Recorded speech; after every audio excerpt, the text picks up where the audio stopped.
ეს ადამიანებიც, რა თქმა უნდა, არის გლობალური ომის პარტიის გავლენის ქვეშ. კახა კალაძემ გლობალური ომის პარტიის წევრებად გავლენიანი სენატორები ჯიმ რიში და ჯინ შაჰინი გამოაცხადა. ჯიმ რიში სენატის საგარეო კომიტეტს ხელმძღვანელობს. მას დონალდ ტრამპის სრული მხარდაჭერა აქვს, თუმცა კალაძისთვის ეს საკმარისი არ აღმოჩნდა და ამერიკელების ლანძღვის ახალი კამპანია წამოიწყო.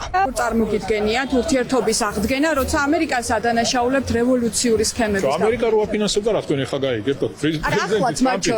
პრეზიდენტ ტრამპი გამოვიდა და პირდაპირ ისაუბრა ყველაფერზე, რომ რევოლუციებს ვაფინანსებდითო და მათ შორის საქართველოში. რა თქმა უნდა, ყველაფერი ხელის გულზეა, ხო ეს ვითომ რაღაცა კეთილი საქმეებით.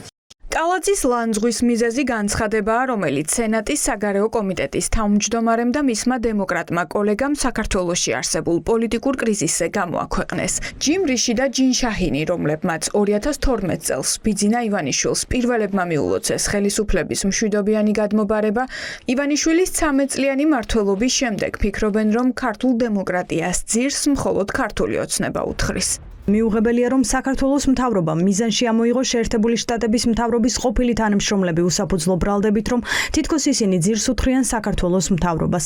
მოდით მკაფიოდ ვიტყვით, საქართველოს დემოკრატიასა და ხალხის შესაძლებლობას საკუთარი მომავალი თავადვე განსაზღვრონ, ძირს არა შეერთებული შტატები, არამედ ქართული ოცნება უთხრის. მივესალმებით სახელმწიფო დეპარტამენტის გადაწყვეტილებას საქართველოს ელჩის დაბარების შესახებ და მოვუწოდებთ ტრამპის ადმინისტრაციას გაითვალისწინოს საქართველოს მთავრობის ბოლო ქმედებები ორმხრივ ურთიერთობაში ნებისმიერი სახის ცვლილების შეტანის დაწყებამდე.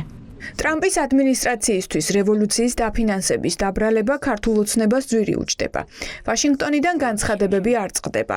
მეგობარი აქტის ავტორი კონგრესში განგაში სიგნალს რთავს და კოლეგებს მოუწოდებს ქართველი ხალხის მხარდამჭერი დოკუმენტი, რაც შეიძლება სწრაფად იქნას მიღებული. საგარეო პოლიტიკას განაგებს ჩემი აზრით საკმაოდ კომპეტენტური გუნდი, რომელსაც წარსული გამოცდილება და ცოდნა გააჩნია.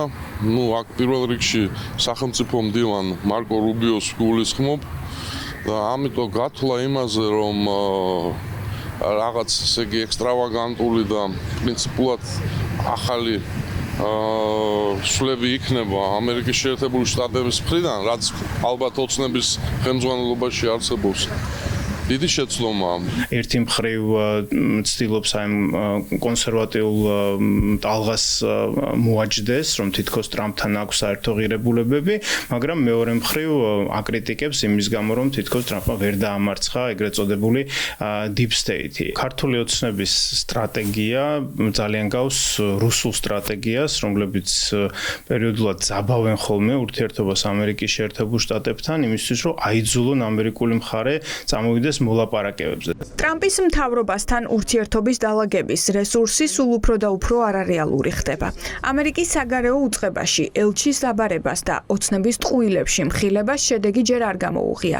ივანიშვილის პარტიას ისევ არ უარყვია ბრალდება, რომ ამერიკა საქართველოში რევოლუციას აფინანსებს. არავითარი ნორმალიზება არ მოხდარა, არავითარი სტაბილიზაცია არ მოხდარა, და რომ ამ რეჟიმს არ გააჩნია არავითარი პოლიტიკური სივრცე ამერიკის შეერთებულ შტატებთან ან რომელიმე სხვა პარტნიორთან ურთიერთობის გადატვირთვის. ამერიკის შეერთებულ შტატებში თავისუფალი სამყაროს ლიდერ სახელმწიფოში არ დარჩა არც ერთი სახელისუფლებო პოლიტიკური შტო, რომელიც არ შეთანხმდა იმაზე, რომ ქართული ოცნება რეალურად არის ანტიქართული, ანტიამერიკული ძალა, რომელიც საქართველოს მოქალაქეებს ართმევს ბედნიერების უფლებას და ართმევს უსაფრთხო მომავალს. დონალდ ტრამპის ზარს ქართული ოცნება ისევ უშედეგოდ ელის. ახალ ადმინისტრაციასთან დალაგებას რომ გვპირდებოდნენ, ტრამპის გაპრეზიდენტებიდან 10 თვის შემდეგ ივანიშვილის პარტიის პოლიტიკურ არსენალში მხოლოდ ამერიკის პრეზიდენტთან გადაღებული ეს ორი ფოტოა.